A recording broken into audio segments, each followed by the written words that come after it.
Hi friends, ഇന്നൊരു ചെറിയ video ആണ് കേട്ടോ. അഗ്ലോണിമയ്ക്ക് ബ്രൈറ്റ് ലൈറ്റ് വേണോ എന്നതിനെ കുറിച്ചിട്ടാണ്. അഗ്ലോണിമയ്ക്ക് ബ്രൈറ്റ് ലൈറ്റ് കിട്ടുമ്പോഴാണ് അതിൻ്റെ ഇലകൾ ഇത്രയും ഭംഗിയിൽ കാണുന്നത്.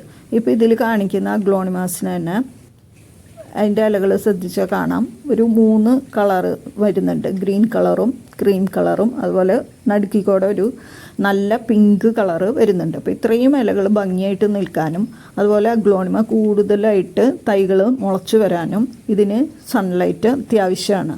അപ്പോൾ ബ്രൈറ്റായിട്ടുള്ള ലൈറ്റ്, അല്ലാതെ കാലത്തെയും ഉച്ചക്കാലത്തെയും കടുത്ത വെയിലൊന്നും ഏക്കാൻ പാടില്ല. അതേറ്റ് കഴിഞ്ഞാൽ ഇതിൻ്റെ ഇലകളൊക്കെ കരിഞ്ഞു പോവും. ഇതിപ്പോൾ ബ്രൈറ്റ് ലൈറ്റ് കിട്ടാത്തടത്താണ് ഈ അഗ്ലോണിമ ഇരിക്കുന്നത്. കണ്ട, അതിൻ്റെ ഇലകൾക്ക് ഒരു ഗ്രീൻ കളറാണ് കൂടുതലായിട്ട് വരുന്നത്. ഈ ക്രീമും അതുപോലെ പിങ്ക് കളറും ആ ഇലകൾക്ക് വളരെ കുറവാണ്. അപ്പോൾ ഇത്രയേ ഉള്ളൂ ഈ വീഡിയോയിൽ.